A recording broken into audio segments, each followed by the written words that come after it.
अस्सलाम वालेकुम। सऊदी अरब ने अपने उम्रा वीज़ा और फैमिली विज़िट वीज़ा के कानून में तब्दीली कर दी है।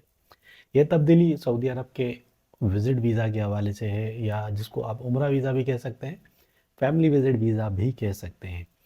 पहले क्या होता था कि जो विज़िट वीज़ा होता था, फैमिली विज़िट वीज़ा या जो उम्रा वीज़ा होता था, उसकी जो वैलिडिटी होती थी, मियाद होती थी, वो 90 दिन होती थी।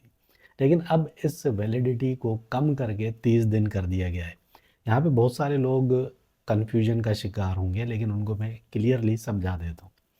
पहले ये होता था, जब आपका वीज़ा इशू होता था, उसके बाद आपके पास 90 दिन होते थे। 90 दिन मतलब 3 महीने के अंदर आपने ट्रैवल करना होता था। एक बार वीज़ा आपको मिल गया, वीज़ा मिलने के बाद आपने 90 दिन के अंदर अंदर उस वीज़ा को इस्तेमाल करना होता था। आपने सऊदी अरब पहुंचना होता था। सऊदी अरब पहुंचने के बाद जिस डेट को आप सऊदी अरब पहुंचते थे, उसके बाद आपको 90 दिन मज़ीद मिल जाते थे सऊदी अरब में स्टे करने के लिए। लेकिन अब इस कानून को बदल दिया गया है। बदल ऐसे दिया गया है कि अब जो वैलिडिटी है उसको कम करके 90 दिन से 30 दिन कर दिया गया है। जैसे ही आपका वीज़ा इशू हो जाता है, लग जाता है आपका वीज़ा, उसके बाद आपके पास 30 दिन है। 30 दिन के अंदर आपने ट्रैवल करना है सऊदी अरब पहुंचना है। 30 दिन के अंदर अगर आप इस वीज़े को इस्तेमाल नहीं करते तो ये इनवैलिड हो जाएगा। फिर इस वीज़ा के ऊपर आप ट्रैवल नहीं कर पाओगे।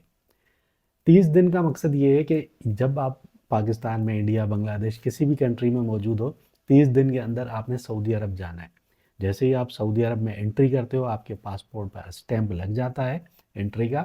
उसके बाद आपके पास वही 90 दिन होते हैं। 90 दिन तक आप सऊदी अरब में रह सकते हो।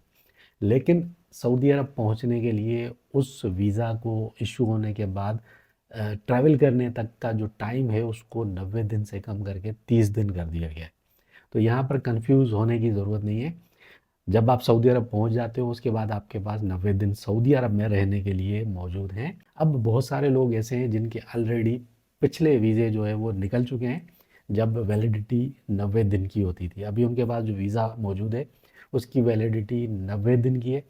लेकिन उन्होंने 1 महीने, 1.5 महीने से ट्रैवल नहीं किया। 1 महीना गुजर चुका है वीज़ा को इशू हुए, या 1.5 महीना गुजर चुका है, या 2 महीने भी गुजर चुके हैं। अब वो चाहते हैं कि वो ट्रैवल करें, तो ऐसे लोग इस कन्फ्यूजन का शिकार हैं कि कहीं उनके वीज़े इनवैलिड तो नहीं हो गए। तो वो वीज़े जो जिनकी ऑलरेडी मियाद 90 दिन वाली है, तो वो ट्रैवल कर सकते हैं, उनके वीज़े स्टिल वैलिड हैं। लेकिन अब जो नए वीज़े निकलेंगे, वो उनकी वैलिडिटी 30 दिन की होगी। उनको 30 दिन के अंदर ट्रैवल करना होगा। तो ये छोटी सी अपडेट थी। उम्मीद है ये वीडियो आपको समझ में आ गई होगी। अगर वीडियो अच्छी लगी है तो लाइक और शेयर ज़रूर कीजिए। चैनल को भी सब्सक्राइब कर लीजिए और मुझे दीजिए इजाज़त। अल्लाह हाफ़िज़।